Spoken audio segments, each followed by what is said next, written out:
Hello. We want to welcome all of you who are joining us to for the 2020-2021 season of TC Squared Theater Company.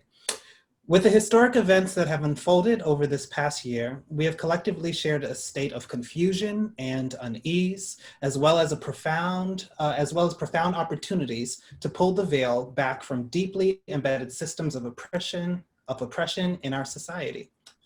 During this year, TC Squared artists have continued our work virtually with playwrights and directors working together with actors on new and powerful works, which can be seen on our YouTube channel in our Volume Up series, which we will link in the chat below. As a result of some excellent prompts from the TC Squared PlayLab dramaturg Marty Kingsbury, TC Squared artists developed more new writing in response to the issues presenting themselves in the year 2020, which have included the COVID pandemic, the killing of George Floyd, Breonna Taylor, Ahmaud Arbery, and many more unarmed Black people, the national call to action around Black Lives Matter, and systemic racism. We have for you tonight a dozen short monologues that were created around these themes during our summer PlayLab. We invite you to listen and notice your responses to the pieces. We welcome your feedback, as do the playwrights, so please stick around for a talk back here in this Zoom room to share those responses.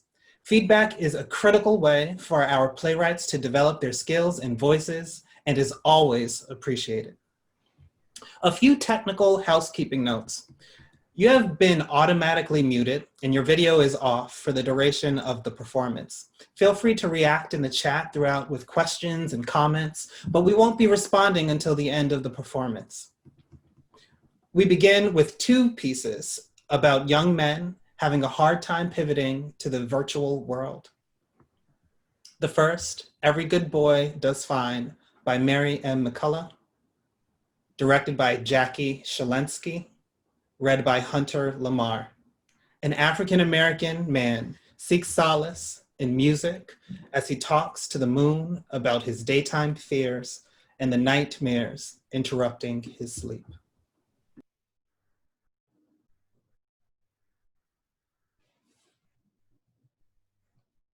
Hello, Moon. You're looking pretty full tonight. I can't sleep.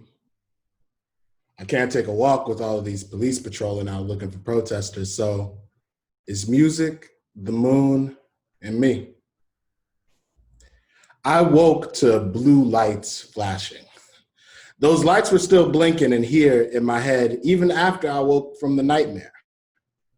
The doctor in my dream said I was caught in this blue blindness, and I don't know what that is. Dreams are funny things. They don't always make sense. My Nana taught me music on her old upright piano. Nana said music soothes. Nana is right most of the time. It's that old people's wisdom she got. Music erases that blue blindness nonsense. And it helps me forget about the scary virus too. I got shot in my chest in one of my dreams. I heard myself choking, the blood boiling inside my left lung. I couldn't breathe. Believe me, when that happened, I woke myself up, because lucky me, huh? Nah, I can't get down with that kind of dream. It's too true. See, in my dreams, I am always watching myself. I watch myself in real life too, but in my dreams, I have control. When what's happening is too painful, I just say, enough is enough, Melvin. This ain't real. Wake up. Enough. 2 exclamation points. I woke now to the hypocrisy, the cheap talk. Everybody talking cheap, always asking how I am, like they just discovered me. I didn't just come here in some spaceship from Mars. You brought me here and made it hard from the get-go. So how am I? How am I? Honestly, I just want to scream, I am not fucking okay. But then I hear my Nana speaking about ramifications.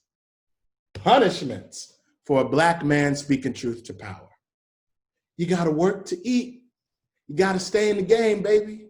So I pick and choose what to say and when to say it. Today, when that man asked me how I was doing in the pandemic, I just said, I'm fine, just hanging out, waiting for a vaccine. It's getting harder to keep it on the upbeat. You know, the air was cleaner for a while until the fires. Those news people on TV, they showed the sun setting over the city and they said it was a beautiful sunset. I could barely see the sun through the smoke haze. Why they want to lie to me about the sunset? I got 20/20 vision. It's getting harder to find the light. You know, we're going to be the last people to get that vaccine. I mean, who really cares how many Black people, rich or poor, die from COVID except for other Black people? We can't even get the numbers on how many of us are still positive. But I know, and you know, we are losing our uncles, our aunties, our sisters, and brothers and friends. But my Nana is still hanging in there. She's still clipping her own toenails, and that's a good thing.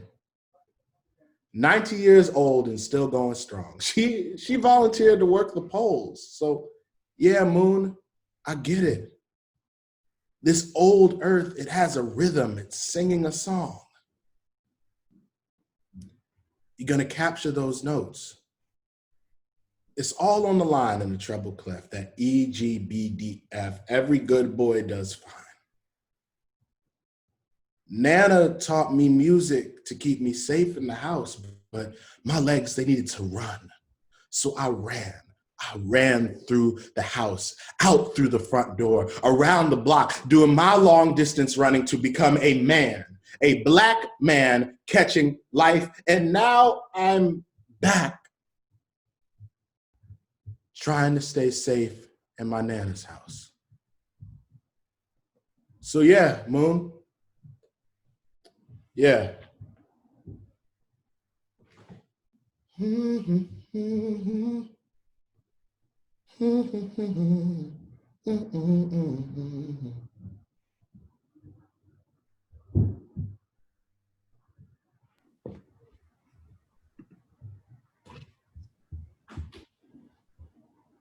This second piece is about a young boy grappling with school online. Online School by Azize Salame. Directed by Josh Tellitman. Read by Dylan Fort.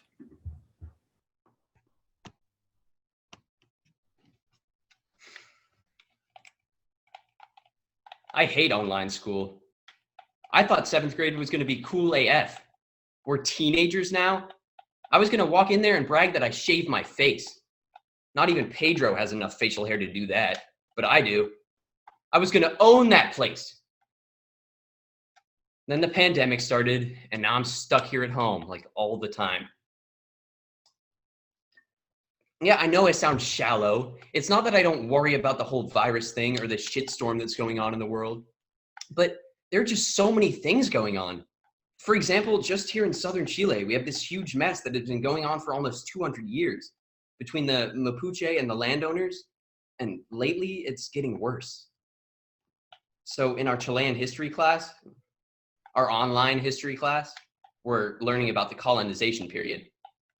Apparently, the Chilean government sold a bunch of the South to the Germans, tricking them to come here by telling them that we had a bunch of land where they could grow wheat and have cows and horses and stuff.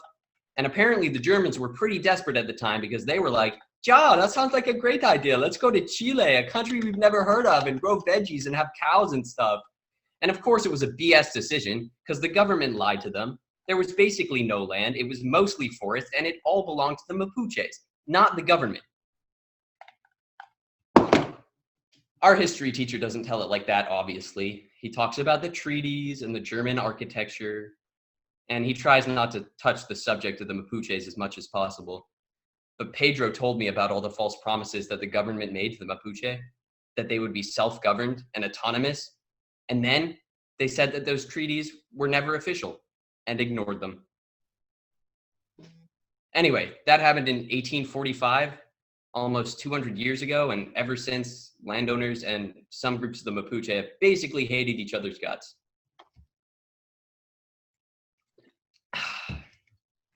In any case, 200 years sounds like a long enough time to solve a conflict, doesn't it? Heck, 2 years ago, my parents were still together. 1 year ago, they couldn't even stand to be in the same room.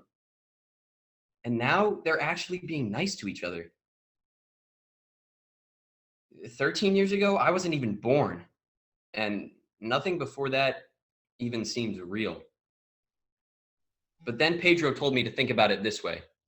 If people now live about 80, 100 years, 200 years ago was only a bit more than 2 people ago. And that doesn't seem that long. And clearly it isn't, because the Mapuche still remember their history and what rightfully belonged to them. So they're going to keep demanding for their land.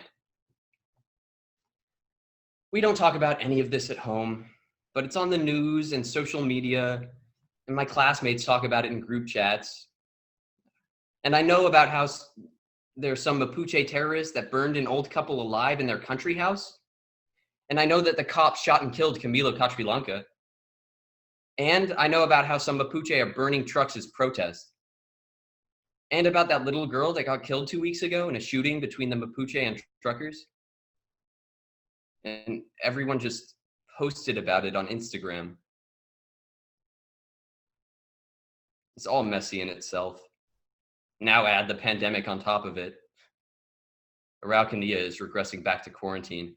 That's what I call a huge pile of cow shit. So many bad things are going on, it feels like they just mix together and lose their particular meaning. It's like putting a bunch of food in a blender. It all comes out as this one gross mass.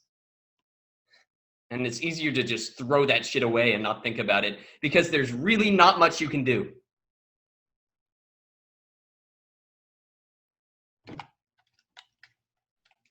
So yeah, I complain about online school because I miss my friends.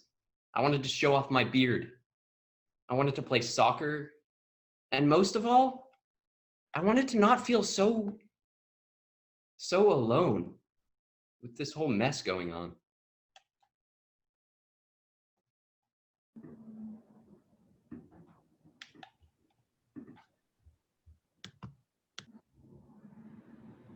The next piece delves into the nature of the coronavirus, how it bombards us with statistics, and how we suddenly have plenty of time in our isolated lockdown to think about our place in this universe. 3, A Problem of Scale by Erin Lerch, directed by Jackie Shalensky, read by Atlee Jensen and Charlie Stowe. How do you make sense of all the numbers you keep hearing in the news? Human beings have a real problem with scale. Our squishy human brains are meant for surviving day to day on the scale of our single human lives. We're not able to comprehend big numbers, can't really fathom exponential growth. If you write out 1 million as a number and then 1 billion right next to it, it's easy to overlook these 3 extra zeros. Same thing with 1,000 and 1 million. It looks like such a small difference on paper. You run into this problem a lot when you're as into space as I am. Space is all about numbers and concepts that are too big or too big to comprehend. There's a kind of awe in big numbers for me. I'm all too aware of how hard it is to wrap my mind around them. Understanding 1 million is an exercise in comparison, finding something that's easier for our human brains to comprehend. A certain volume of pennies, a train car full of M&Ms. Let's start with seconds. 10 seconds is easy for us to imagine. We could sit here in silence for 10 seconds and it would only be a little awkward. Don't worry, I'm not going to make us do that because it's easy enough to imagine, right? 100 seconds. 1 minute, 40 seconds. That'd be a significantly more awkward pause, but still doable. The kind of pause you might have on a long road trip with a coworker when you've exhausted the usual small talk. The kind of pause you might have with a friend after a fight when neither of you is sure if it's over or if you're just gearing up for another round. Another 0. 1,000 seconds is about 17 minutes. Now, back up 1 0 ago, we are at under 2 minutes. The third 0 added 15 minutes to our awkward pause. You're in real trouble now. 10,000 seconds, 167 minutes, more than 2 hours. Still a comprehensible time. You could watch a movie in that time to fill the silence. 100,000 seconds, approximately 28 hours, more than a day. And 1,000,000 seconds is about 12 days. The difference between 1,000 and 1,000,000 is the difference between 17 minutes and 12 days. Got it? Good. Now, we might be able to make a little more sense of all the numbers you're hearing in the news. Worldwide, just over 1,000,000 people have died of COVID-19. Let's say we took a moment, just a second of silence for each of those people. That's 12 days, almost 2 weeks. We'd be silenced, just like they are. Too depressing? Okay. Let's think about just the people here in the US. We're probably underreporting, but let's say 213,000. 2.5 days. That's doable, maybe. Maybe you lost your voice once with a less deadly illness and couldn't talk for that long, and you got by, didn't you? But the people who've died aren't the only ones hurting. All the signs point to COVID being a truly miserable experience, even if you survive. And there are 7.64 million people just here in the US who've suffered, who maybe didn't have to.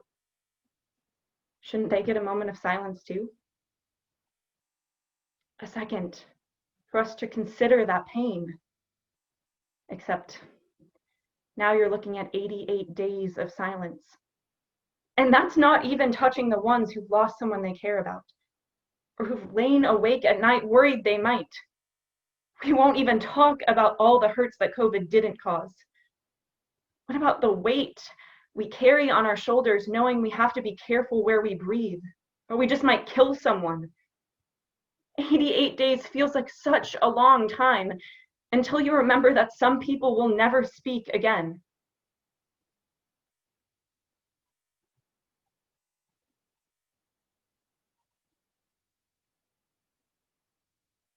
Can you hear it? It's deafening. That silence.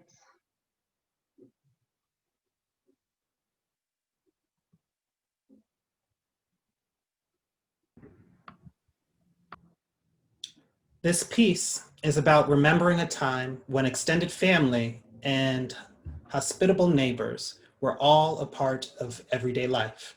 It was a gift to share your grief with others. Corona Comes Calling by Barbara Lewis.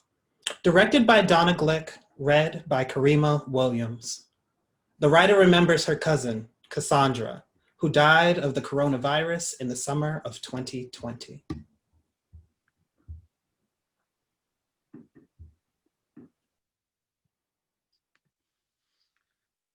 We were young together, Cassandra and I. Side by side, we lived in two family houses with wide front porches in Aiken, South Carolina. See, all this happened decades ago, but the memories, they remain strong and vivid. See, George Meekum, Cassandra's father, he was not just a neighbor. He was my great uncle and my grandmother's brother.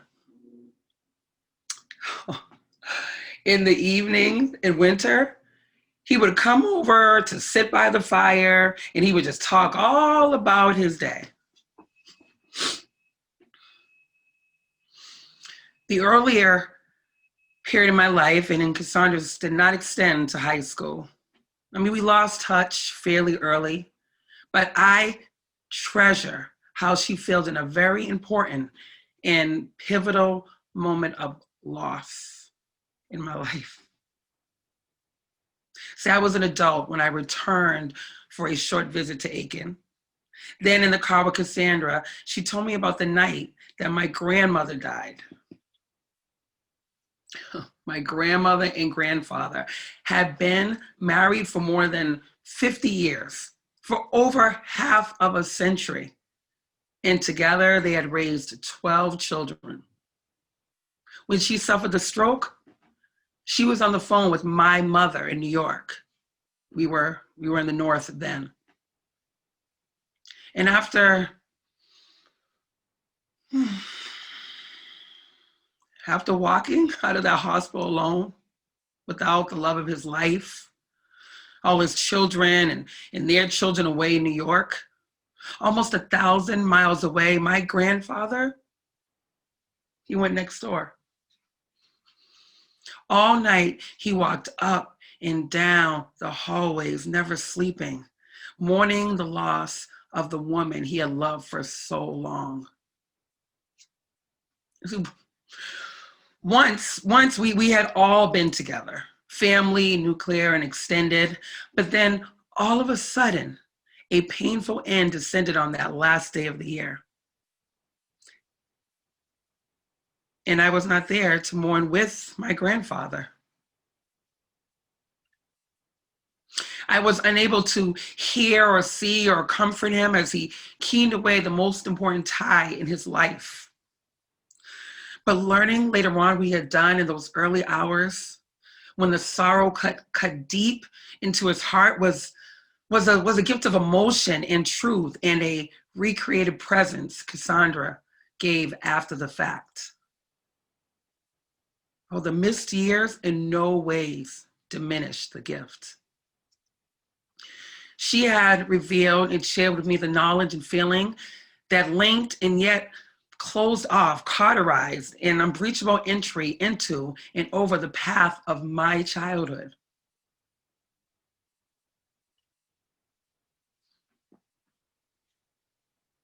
Now she's gone. The house on Fairfield Street, where she spent the first years of our childhood, is dying too, falling to the ground, its foundation crumbling, eaten away by termites.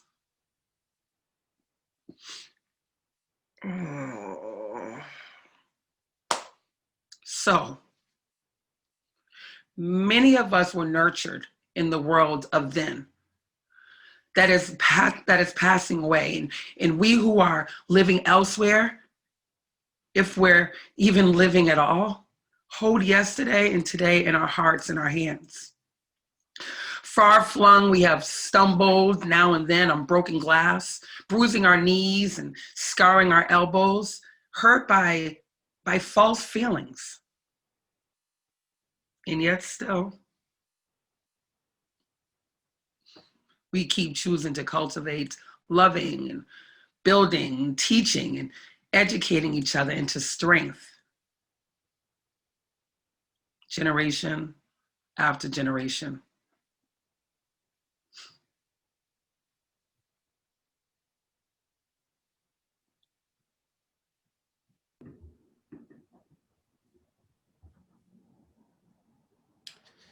In a letter to the editor, this next piece is about what we glorify without looking at its history.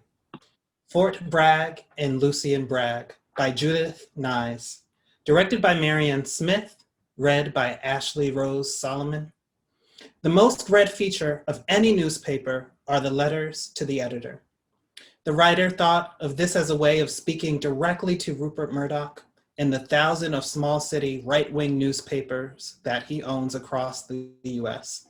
She thought a letter would be an effective way of providing non-Twitter users with a question about the many ways he supports the ongoing troubled history of the Confederacy, its support for slavery, and the Ku Klux Klan. She awaits his answer.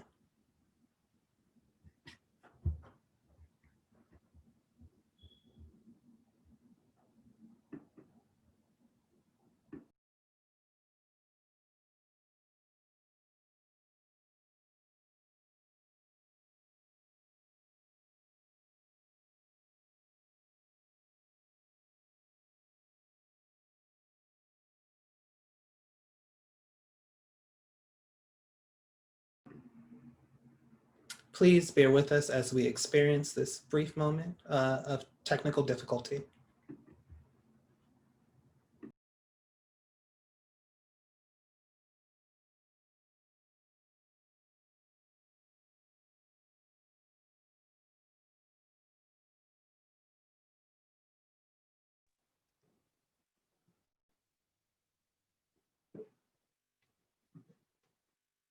In the latest demonstration, a Pentagon official identified some of the troops wearing camouflage as military police, and that they came from Fort Bragg in North Carolina. They eventually used tear gas and pepper spray to disperse a crowd of peaceful demonstrators. Let's think more about the name Bragg, what it represents in the context of police violence, and the killing of an African-American, George Floyd, in the constitutional rights of peaceful assembly. Fort Bragg is named after Braxton Bragg, a widely despised Confederate general who owned 100 slaves and a sugar plantation in Louisiana. His troops describe him as irascible, quarrelsome, quick to blame others for his own mistakes, a notorious disciplinarian who was relieved of his commands before becoming the military advisor to Jefferson Davis, the president of the Confederacy. An ineffective leader of men, an advocate of slavery, and a traitor to his country. Why is this man honored with the name of a military installation paid for by the tax dollars of all Americans? Why is Fort Bragg named after Braxton Bragg? Who will answer this?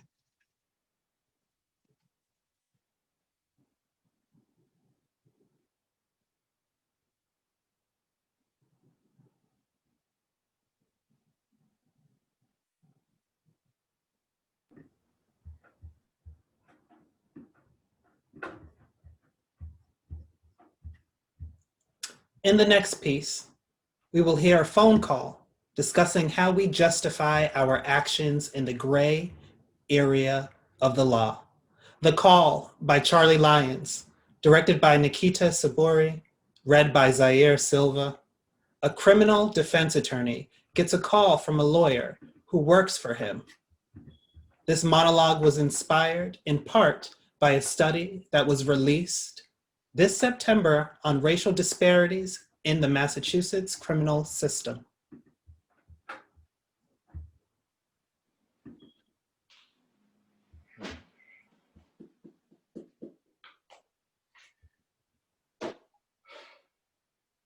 Enough.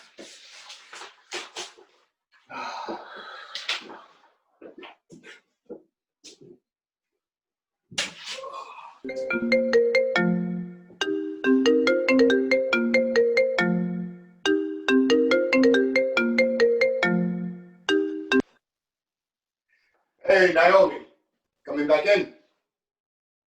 I know it's late, and I'm heading out the door, but I thought I could wait for you and we could,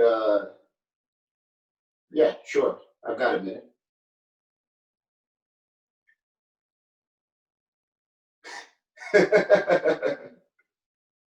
That's why you called, to ask me that. You're playing with me. You're serious. All right, is what we do wrong? Is being a criminal defense attorney wrong?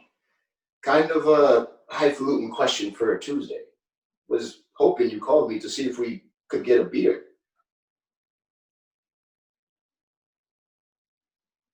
Okay. All right, give me a sec.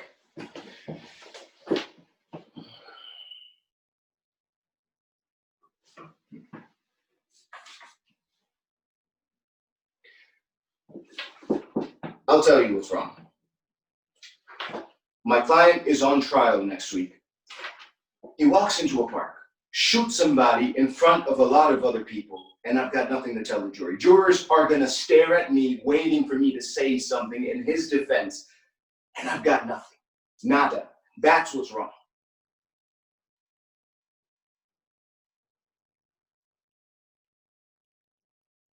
Whoa, slow down. What do you mean you don't know if you can do this job anymore? Where's this coming from? Something happened? Just been thinking about it. Look, you can't leave. You're too good. I need you in this office. Mike, yeah, but you're my veteran, my right-hand woman.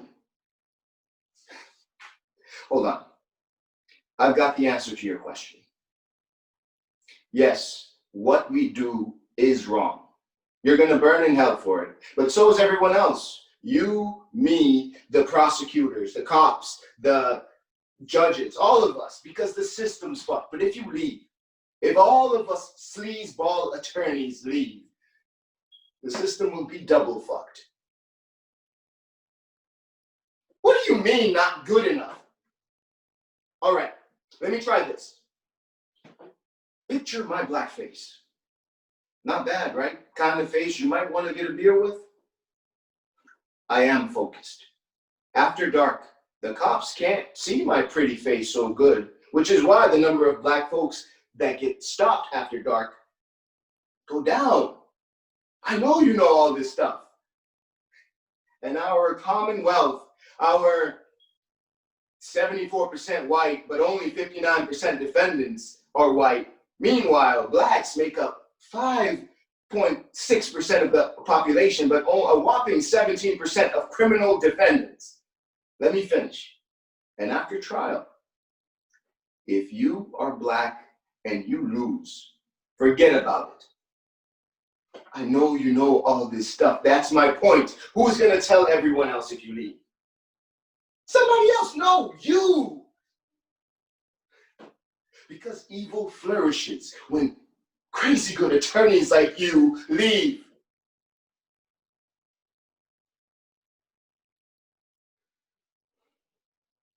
Look, I don't even want to get a beer with you anymore. Go home, get some sleep, and snap the fuck out of it. Yes, do that. I'll see you tomorrow because now you're gonna second seat me on my dog of a case. Yep, you are. You are. Bye. You can't leave. I need you too much. We need you too much.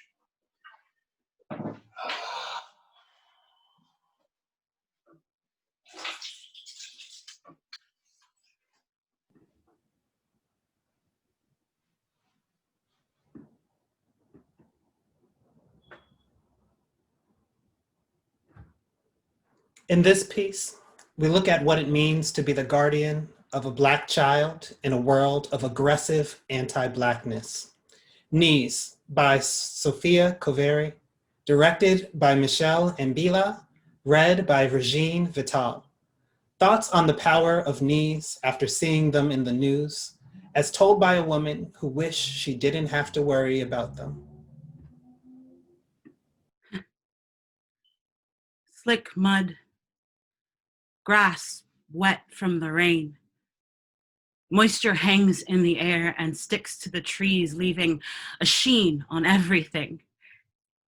The other kids are inside their houses with hot chocolate, but he begged me to take him out now.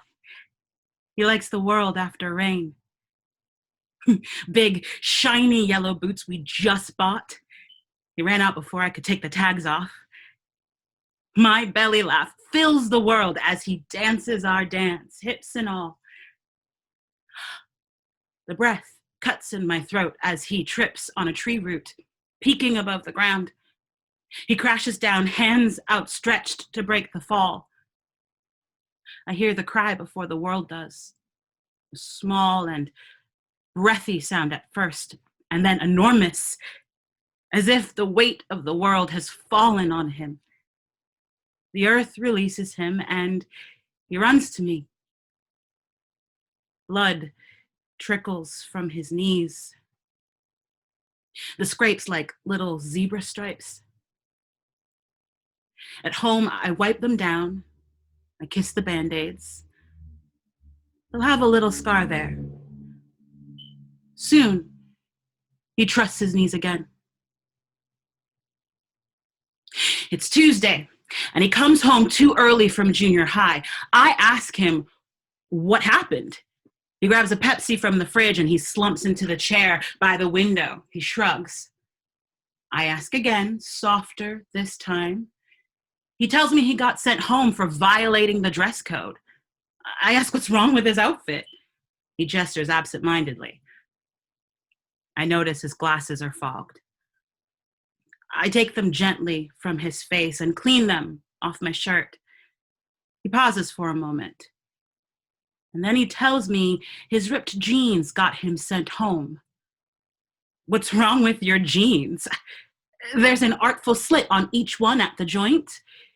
He mumbles, they don't want to see my knees. I wonder what's so powerful about his knees that they must be hidden.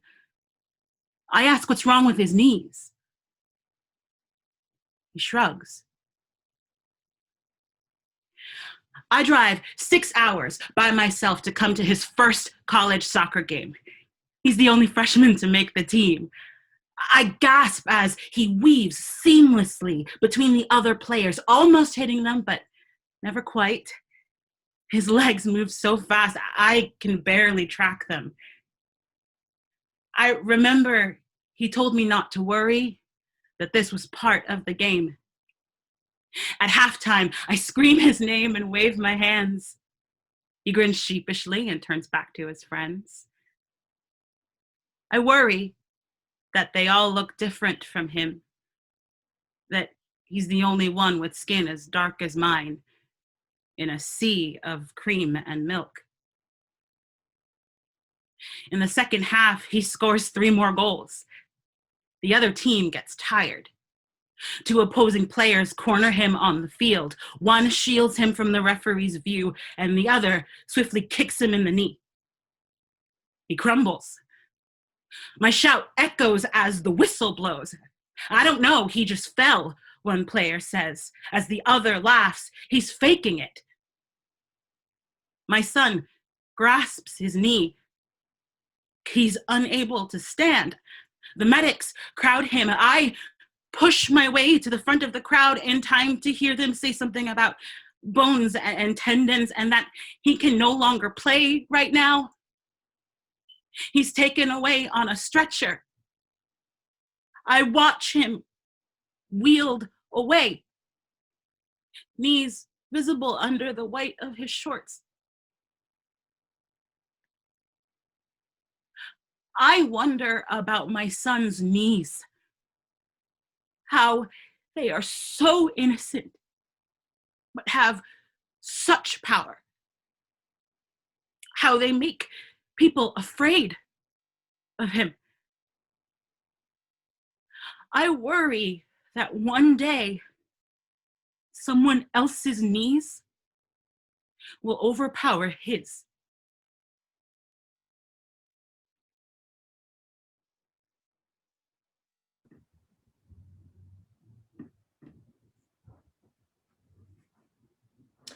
In the next piece, we examine the importance of voting, even when it's truly a hardship. Anansi Knows by Miriam McCullough, directed by Katie Sachita, read by Maru Colbert. A grandmother attempts to tell an Anansi folktale on FaceTime to her inquisitive granddaughter while worrying about her mail order medications that have not arrived.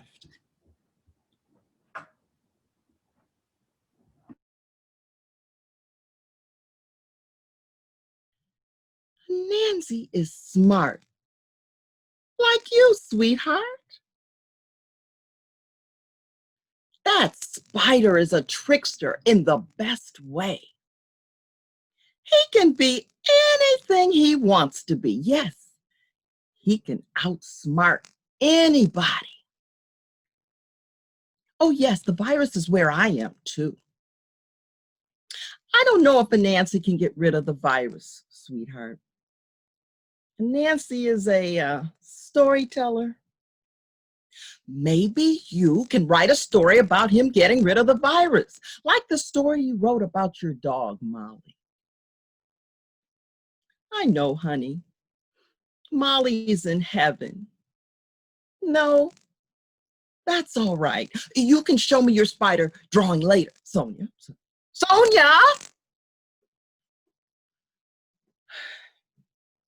Ugh, grandchildren. That one has the attention span of a flea. Can't blame her. My mind is jumping all over the place too. It's the times we're in. I'm trying to tell her a story about a Nancy, and she's left me FaceTiming with her dollhouse. Said she wants to show me her spider drawing. How long am I supposed to wait here? Sonia Marie!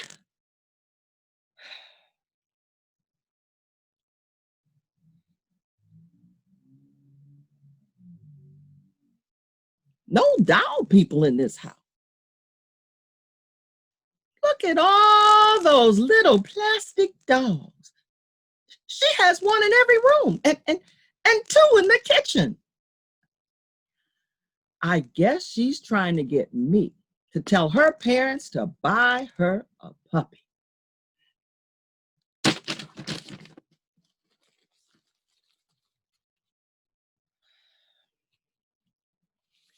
Send money. Send money. Oh, spend money. Not one real letter. No one writes long letters anymore. My parents' generation wrote long letters to family and friends. You could read the writing too. Everybody had good penmanship. Beautiful, bold, standing tall, graciously curved letters.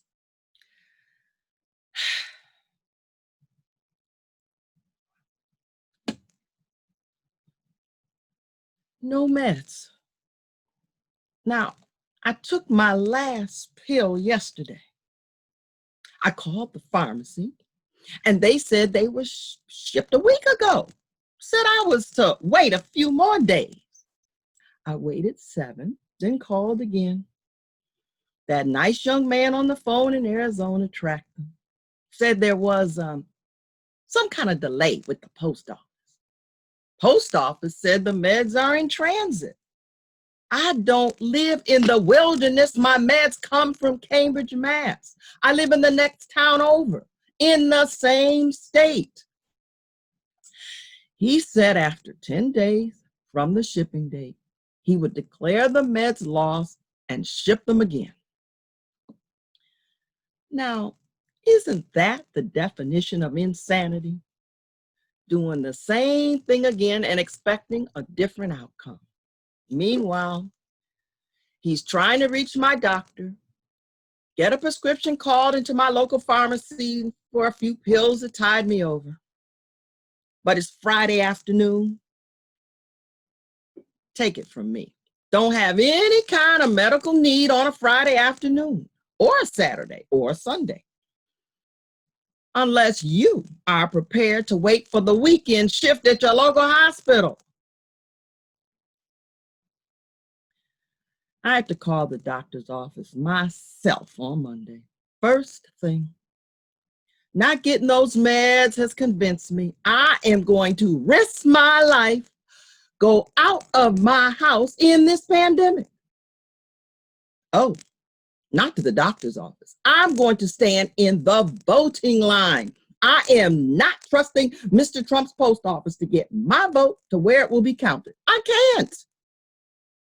I'll be voting early, in person.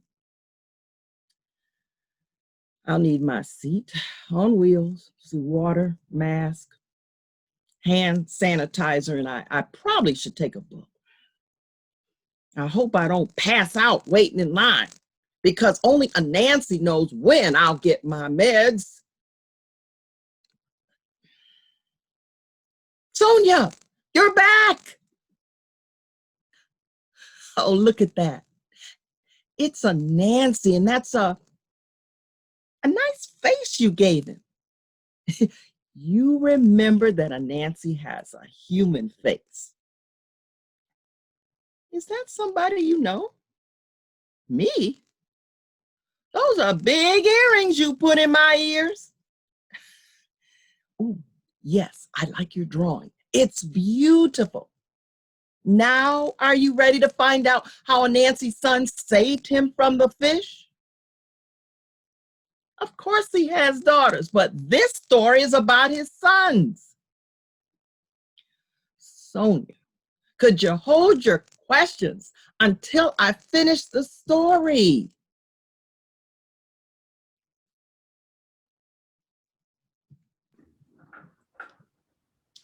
The writer puts things into perspective in the next piece. What We've Learned by Erin Lerch, directed by Marian Smith, read by Jay Connolly. This is about dichotomies, the past and the future, progress and consequences, ends and means, hope and despair.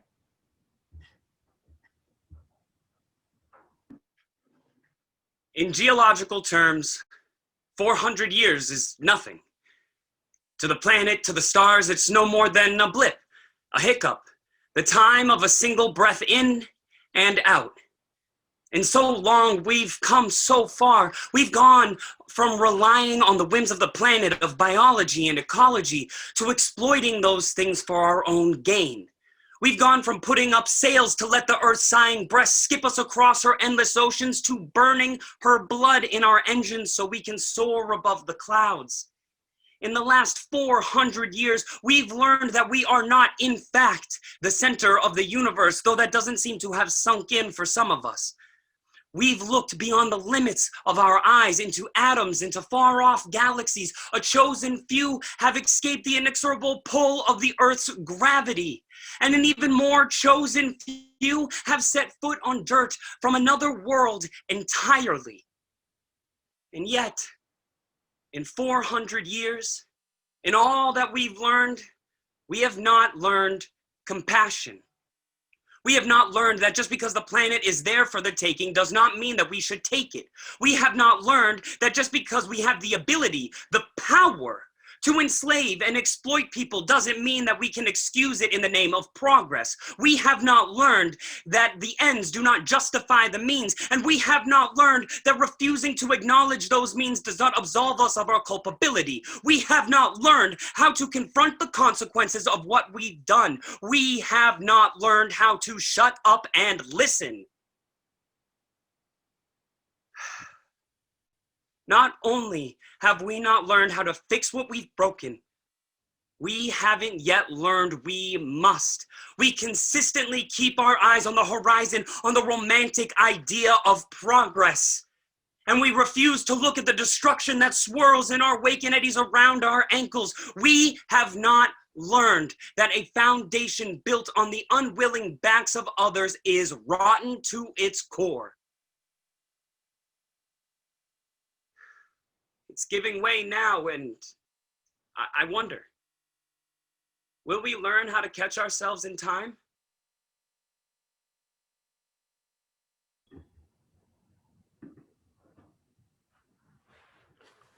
The last few years have shown most of us that we can stand up to be counted. The protests, the new language, the refusal to accept the status quo, all this is hopefully the basis of the new world. Meditations by Roz Thomas Clark, directed by Elise Peloponnes, read by Laura Menzie. Times have changed. And a white widow was married to an African-American man way back then. How does she interpret compliance today? I am a privileged white woman. brought up in a loving middle-class family in England. There were not many people of color in my childhood, but of those that were, I remember the joy at being able to talk to people from such a different background. When I moved to America, I met Franklin Worthington Taylor, my late husband. He hailed from Baltimore, Maryland, and lived in Washington, D.C. He was a tall, dignified Black man. He was funny, kind, generous, supportive, and a great raconteur.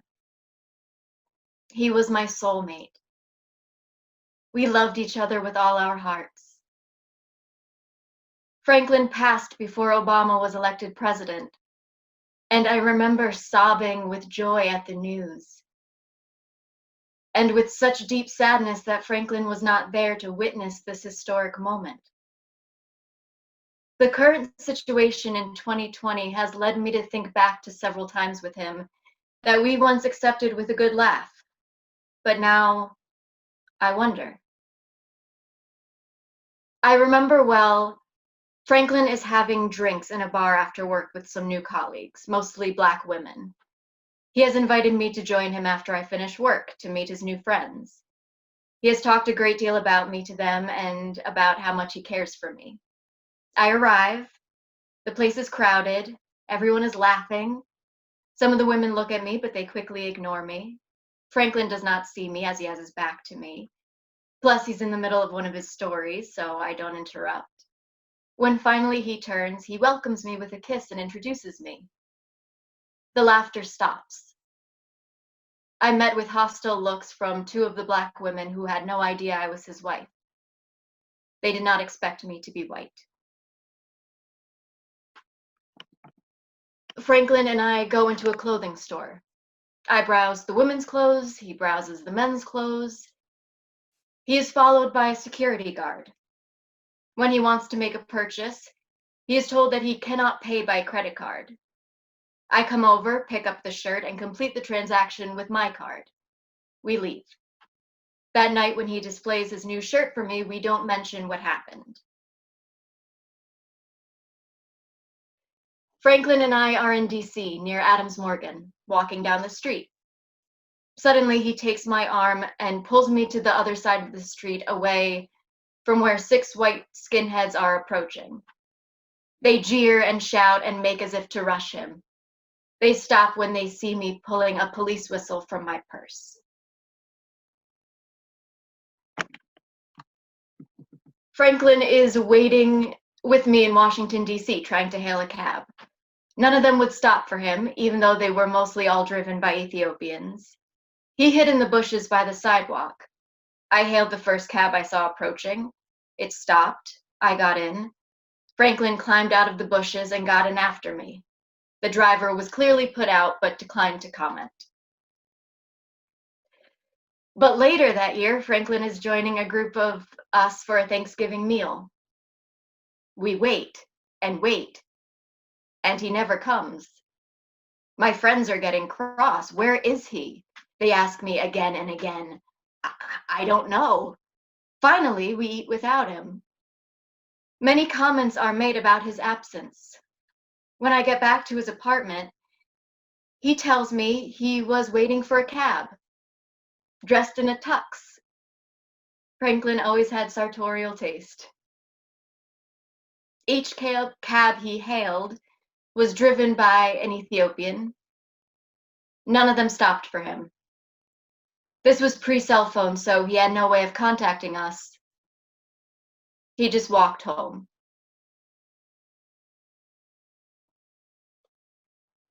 These events took place from the 1980s to 2005 when he died. I was extremely uncomfortable, but Franklin shrugged these incidents off his shoulders. Why didn't I stand up to these people?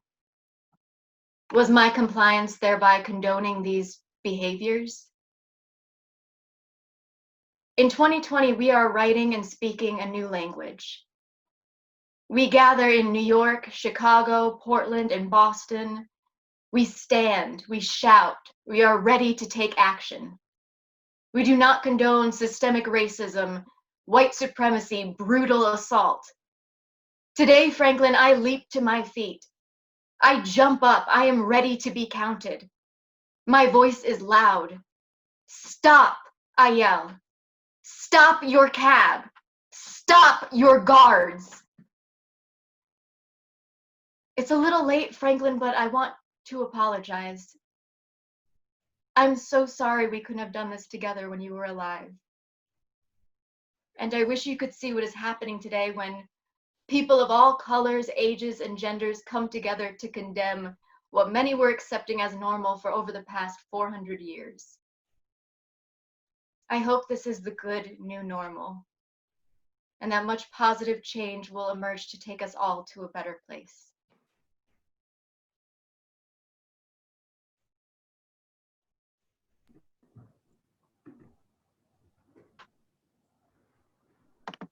The collective shock from the brutal killing of Black people by the police inspired this next piece. A Prayer for George Floyd by Christina R. Chan, directed by Charlie Stowe, read by Vivian Liu Summers. Shortly after George Floyd's death and the resultant protests, the writer's sunflowers grew taller than her to 5'3" and are now dropping seeds, which she is collecting to plant next year.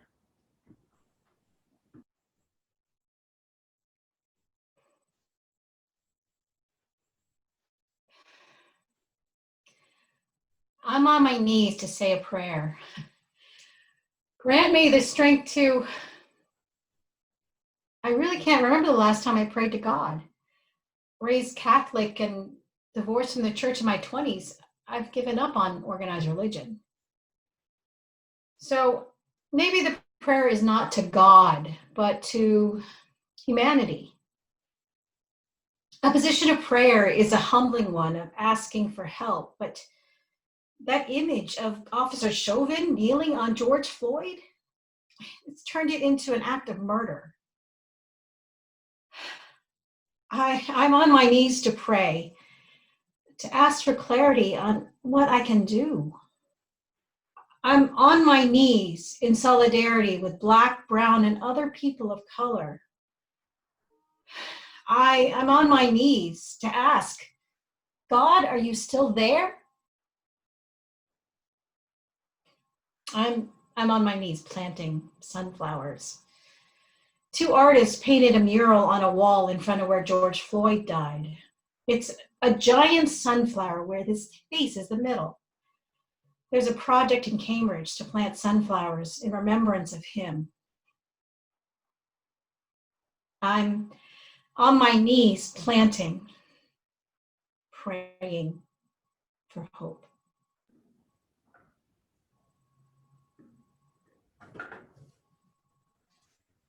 For our final piece, the writer brings together the hopes and dreams of an older man from his Black grandson as he navigates this racist world. Know Who You Are by Alexis K. Morgan, directed by Donna Glick, read by Born by Kim. A grandfather writes a letter to his grandson about reclaiming and celebrating his rich African-American roots.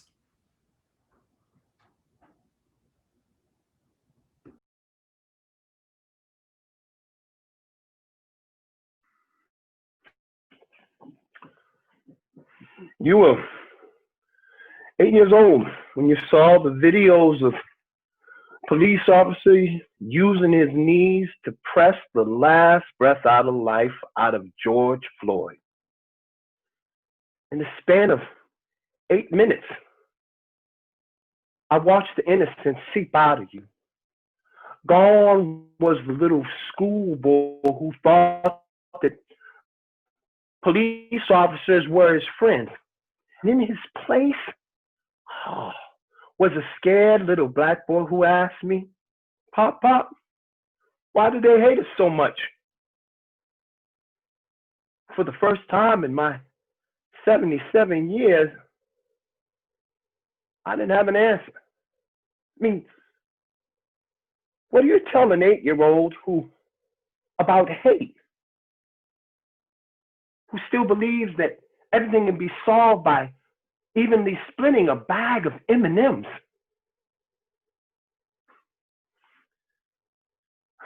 Eight years old. I should be teaching you how to bait your hook so that you can catch more fish,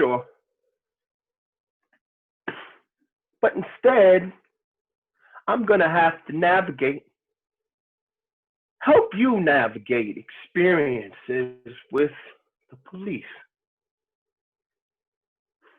Your father, my son, thinks that we should protect you from the real world as long as we can. And so do I, but I can't ignore the mark on your back. Been there since the moment you were born, and it will be there until you die. I don't want you to be angry with me for what I'm about to do right now. You don't understand. The same people that you attend school with, learning how to multiply and divide and do fractions, the same children who grow up in homes to believe that because they are white, that they're better than you. Now you think it's enough for you to do your homework and go to school, but soon you will learn that you will have to do more than what's expected of everyone. You're going to have to work harder, and you're going to have to work longer. Remember to always keep that smile on your face and never let on to the rage within you. There will be times when something happens that turns that fire into an inferno, but you can never let on, because they will never understand how it burns and where it comes from. To them, you should always be appreciative of the kindness that they've shown to Black people. But how long can you have a fire burning within him and not get burned? Now, I can already hear you. I see you at age 13 or 14 dismissing this. You'll think, of all the well-meaning white people that live in your neighborhood and teach you at school or smile at you at the doctor's office, and you'll have a hard time believing me. But grandson, there are some good white people. That I know to be true, just like I know that there are some good Black people. But one has the power to change the lives of a generation of people. Now, when I ask you who your best friends are, you say, you just look at me with those beautiful brown almond-shaped eyes and say, all of them, Pop. And outwardly I laugh, but inwardly I sigh when I think of what you'll face. Today you're the first boy to climb onto the peak of the jungle gym bars. But tomorrow your body will be colonized in a sport that will increase the wealth of whites but leave you physically and mentally broken. You may whistle Amazing Grace or sing your grandmother's favorite hymn as you walk down the street. But I'm not so old that I've forgotten the images of a 14-year-old Emmett Till lynched for whistling at a white woman. While today you think nothing of sitting at a cafeteria table with girls named Rebecca and Emma, but think twice before you show up at their dinner table in 10 years. Now, I know. Don't be patronizing to a man who's lived longer and seen more and can tell you some things. And you can't tell me that things like this don't happen anymore, because I know beyond a shadow of a doubt that they do. as you grow older, I'll tell you stories about Tamir Rice, a 12-year-old boy who was killed for playing with the toy gun in a park. Or Michael Brown, who was shot 6 times for stealing a box of Swisher Sweet cigars. Or Rayshard Brooks, who was shot in a drive-through window at a Wendy's restaurant in Atlanta, Georgia. Or sweet Breonna Taylor. Even in our sleep, we're still perceived as a threat. But I want to tell you, I want to tell you the good things. There's good things too, grandson. There's so much that they won't tell you about who you are and what you've done, about the rich legacy of Black people. We are the building blocks of this country, and you must never forget that. When they tell you that there's more Black men in jail than there is in college, I want you to tell them that Morehouse College has produced more men that will go on to become doctors than any other graduate institution. When they offer you a choice to some help to change a class so that it'll be a little bit easier for you, I want you to tell them that you were born exceptional.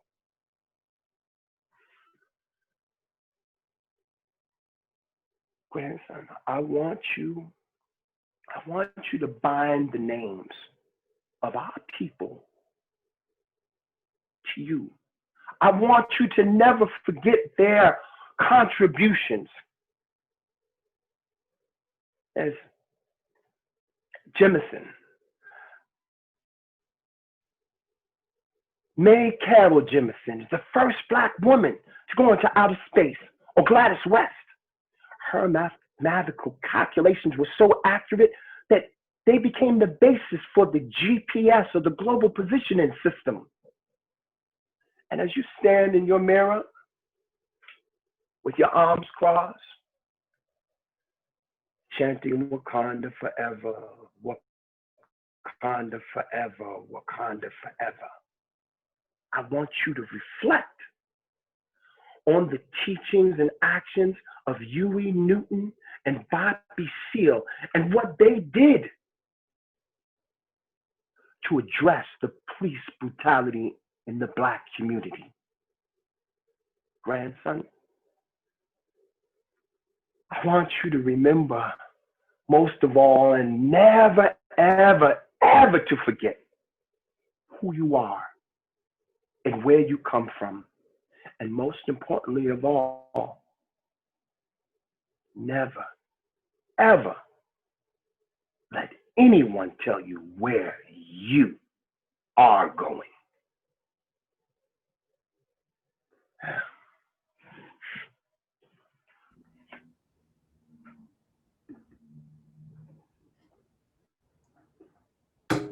Thank you all for sharing in this experience with TC2 artists. We invite you to stay here in this Zoom session and share any comments and feedback you may have, as this helps the playwrights develop their work.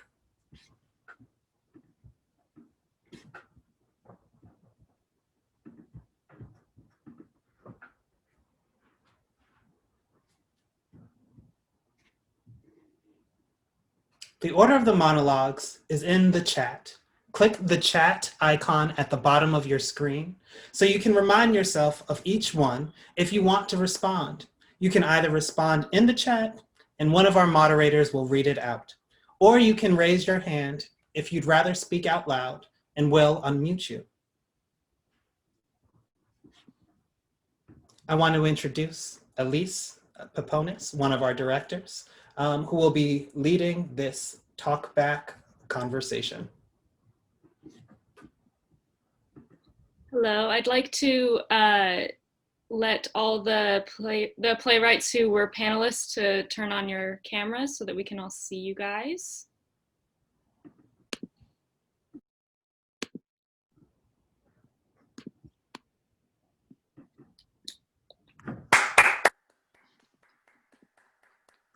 Great job, everybody. That was beautiful. So it doesn't look like we have any questions in the chat yet. So to get us started, I have some questions for the playwrights for whoever wants to answer them. First of all, how did it feel to hear these pieces out loud read by actors?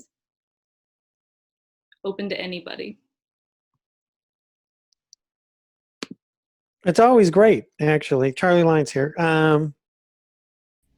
It's always great to see how people interpret things and what ideas they bring, and you always learn something from it, and it's fantastic. I mean, I'm pretty new to having stuff I've written performed by people, and I can't tell you how much it's changed how I write and what I write. So it's fantastic. That's it. Thank you. Any other playwrights have any thoughts on that? I'm gonna put Roz on the spot because she's not usually a writer, and I want to know what it was like for her. Well, I just happened to be running the director's lab at the time that they were doing some of these prompts, and I joined in writing, and I wasn't really expecting to submit something, but then I sort of got carried away by this piece, and Marty was, of course, very encouraging and told me that it was very moving, and I kept thinking, really, really? But then when Laura did it, I realized that it worked, and Laura was just amazing. So I loved hearing it out loud, and it also has made me realize just how moved I am by that situation now that I find myself in, and how different it is now. Yeah, I agree, Roz. I am a playwright a little bit more of the time, but there's nothing like hearing someone else speak the words that you wrote, like they mean something to someone other than you. Like, that's mind-blowing every single time. It doesn't matter. Like, it's wild, and it's one of the coolest things about playwriting specifically, I think. I'll second that. You know, when you write, I'm in my room, you know, in front of the computer, or maybe writing on a piece of paper, and they're just words on the paper. But then when an actor reads them and puts their being into it, I'm like, wow. It's just wonderful. So thank you, all actors. Yeah, we playwrights don't exist without you in some way. Yeah. Yeah, but we don't exist without the playwrights. I don't consider myself a playwright, but without the playwrights, we have nothing. And as a director and an actor, I need a playwright, a good playwright. And we happen to have some very strong playwrights in the TC Square PlayLab, as witnessed tonight. And some very incredible actors. Like, Yes. we can't let it pass without saying how absolutely incredible all of our actors That's are. very true. Very true. Very true. Okay, so bring another question for our playwrights. Did it feel, when you were writing these pieces, did it maybe help you cope with all the craziness that was going on? How did that go when you were writing them?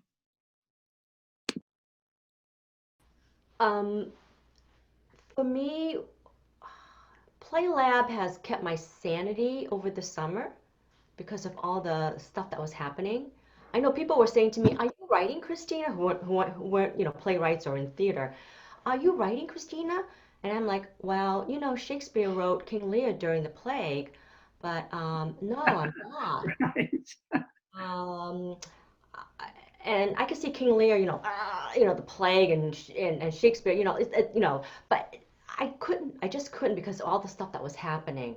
And for us to meet, the PlayLab, meet every week, we extended it. Usually we end it in the summer, but we decided to extend it because of the world. And it really, I'd be nuts. I'd be like in the basket right now, really. Because I had the playwrights, I had Marty, there was Ross. And so writing these prompts helped me to process the information.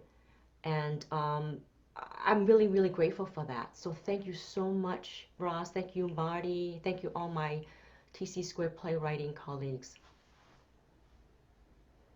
I think it was interesting that we transitioned pretty easily to virtual performances, which I mean, you know, who knew what this was going to be? And we suddenly found ourselves doing all our readings and 10-minute scenes and one-act plays virtually. And we made it work. And Charlie did his one-act play, and Erin did her one-act play, and everybody else did all their scenes.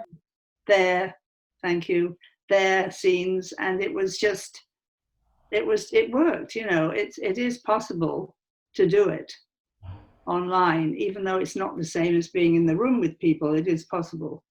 And I'm glad that we have the wherewithal to do that. And I know a lot of other people are trying to do it, whereas there are other theatres who have much more in the way of overheads that they have to deal with, and subscriptions they're not getting, and seats that are not being filled, and it's much, much harder for them to stay alive at all, really. Whereas we seem to be zooming ahead, pardon the pun.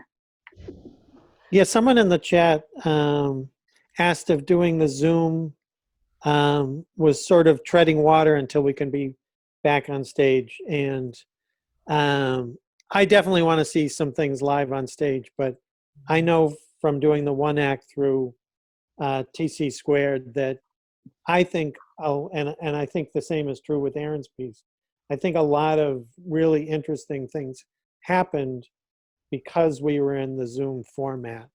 So I don't feel like we're treading water at all. I think we're dealing with what we're in, and Zoom, thank God for Zoom. I know people get sick of it, but I thought it was really interesting. I think it's really interesting what we've been doing on Zoom. So it's definitely not treading water. Looking forward to live stage again someday, but not treading water. Yeah, that's great. And we'll go into some of the questions that are in the chat now. Bubba Chilinsky is wondering how closely the writers got to work with the directors.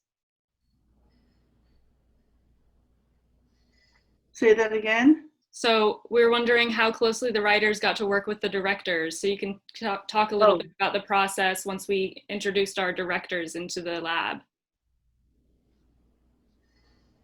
I worked very closely with my director. Elise was my director and Laura was my actor, and it was a great combination. I found it very easy, very easy, yes. It was kind of, yeah, I can jump in. It was kind of an abbreviated, what is the word I'm looking for, process. We just kicked back into PlayLab a few weeks ago and kind of did this we wrote all of this stuff. Actually, maybe that's a good time to talk about kind of how these came to be, which is we were writing over the summer in the PlayLab. We kind of extended our spring session to keep writing together. And these were all written back then. And we came back a couple weeks ago, workshopped them a little bit, and then kind of jumped right into rehearsals. And I think I don't know for sure, but I know at least in my case, I was invited to join for the rehearsal and give my input and all that kind of stuff. So it's kind of roundabout. I joined one rehearsal, and I liked the direction that the director went, and he did ask for my input, and I did suggest the particular actor, so he took my direction. So yeah, I was very happy with the rehearsal process, and of course Ross followed up too and said, "How's everything going?" Which is very, very helpful. Great. So we want to acknowledge Diane Walters has some questions. So what do you feel about writing on Zoom? Is there something there that you couldn't achieve in a live space? And could anyone speak to what you discovered in the Zoom space that was maybe unexpected or changed something for you in your writing? I don't think we were writing specifically for Zoom. We were writing because we were writing, and we were writing for one person to be speaking some kind of monologue, either as in character or as our own voice, or talking to the camera, if you like. And I don't think we were writing specifically for Zoom, Diane. I think the difference is that if you're on a stage in a live situation, you'd have this much bigger space, you know, the theater space, even if it's small and intimate, it's still much bigger. And so to be on Zoom, it makes it really quite intimate, very, very intimate. So that what people are trying to say in these pieces seem to me to be all very intimate. And in that way, I think that the Zoom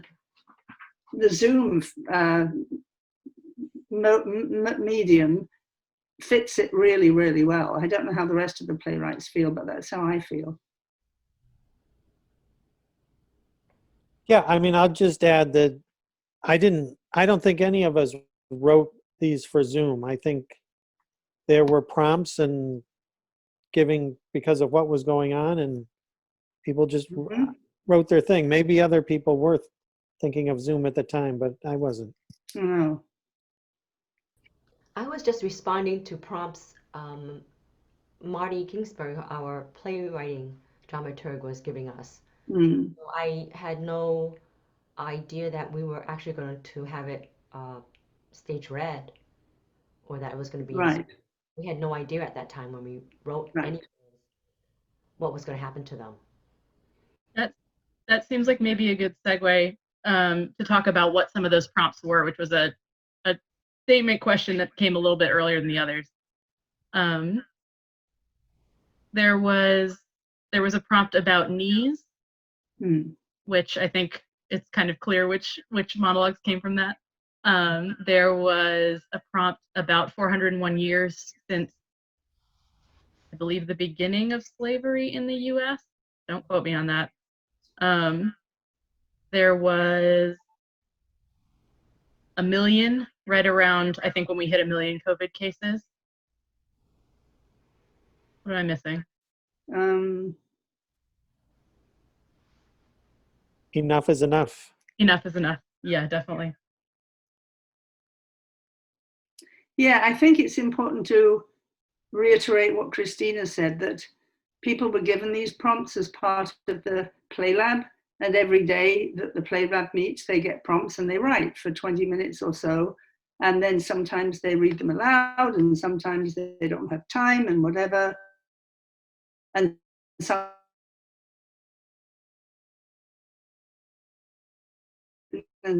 they don't. But nobody really wrote. But I think I and Marty decided, I can't remember now, that they were so powerful that they had to be heard. And we started to ask the playwrights, if they would be willing to, revise them and have them be ready to be presented. And everybody agreed. And because there's one question in the chat about how long did it take us to do this? And I would say that people started writing back in March and April, depending on which prompt we're talking about. And obviously, the prompt about Nies was when George Floyd was murdered and so on. But but people just chose which piece they wanted to do for this. And then they worked on it a bit more and worked on it a bit more. But it was there wasn't a lot of time, because by the time the playwrights had finished writing, we had to try and cast it, find directors and cast it. And by then we had 12 pieces. And that was a lot. 12 pieces, 12 directors, or more or less 12 actors. That was a lot to find, because usually when we do a staged reading, we have maybe 4 or 5 people in it, and a director and a playwright, and that's it. It's much less people. We we are running out on time, so I think we'll answer one last question from Regina Doran. How does it feel to write about Black issues?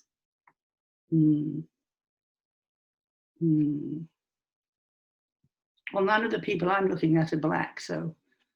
Yeah, this is only a small I know. section of the play. Yeah, I know you know that. I'm telling the audience. This is only some of the playwrights. I know. Sorry, there's noise in the other room, so I'm going to mute for a second. I can answer that in the sense that, obviously during all this Black Lives Matter and all the police brutality, I've been doing a lot of reflection and reading and so on and so forth. And that's, I think, where my piece came from me just reflecting and suddenly going, oh my God, this is what I was doing when Franklin was alive. This is what I was doing. And I didn't even know I was doing it. For some reason, I just decided to write about it as a white woman married to a Black man. And that's how my piece came about. But other people, I don't know. Christina? Yeah, I want to say that with the officer, there were also other officers, and one of them was Asian American. And for me, is it a Black issue that I was writing about? It was in part of people of color issue. Of course, there's the Black history with slavery in this country, and but violence against people of color, I know it's happened in my own family. It's happening with the virus. Sometimes I don't feel safe going out, so I feel like a target too. So I can sympathize. We're the virus now. We're the Wuhan, whatever. And so, personally, I can't. I'm not Black, but I can say I can feel that. And there's been police brutality against Asians, and right now there's deportation of Southeast Asians in large numbers right now. Cambodians, Vietnamese, ICE is breaking down their door right now, and there's protests against that. But yeah, I feel like, we talk about one group, we talk about everybody else too in some ways. So so I think all people of color, we all should get together and say, listen, let's all be human together. We're the same race, really. It's the same issues. That includes the white people too, because, it's hard being white in the middle of the Black Lives Matter because you feel so ashamed of the white supremacy and the white privilege and the systemic racism and all that. Yeah, and I think that's something that as white writers we have to grapple with, but I think it was also really important as part of this process that we also amplify and give voice to our Black writers as well, who are in the audience for the most part. But yeah, it can feel tricky to write about things that are not directly affecting us. Like, I think all of us are aware that it's not, like, the Black Lives Matter movement is not about us, and it shouldn't be about us, but it is happening to everyone at the same time, and that it can be scary to write about things like that when you feel like you're way out of your wheelhouse, but that doesn't mean you shouldn't necessarily. Like, it's tricky. Yeah. Thank you for that question, Regina. It was really good to talk about. Yes, thank you for thank you everyone for all of your questions. We are unfortunately at time with our talk back, so I'm going to hand it back over to Deen, but thank you all for participating. I think we had some good stimulated conversation. Thank you, everybody. Thank you. Thank you to the cast, crew, and playwrights on this Zoom call. And thank you to everyone in attendance for sharing in this experience with us and supporting the work of our artist. We are entirely a volunteer-run company, but believe in paying artists for their time and talent. If you are able to do so, please make a donation to help fund tonight's work and the work of the season to come. More coming your way in the next month. Good night. You may click on the leave room as as again, we'll see you soon.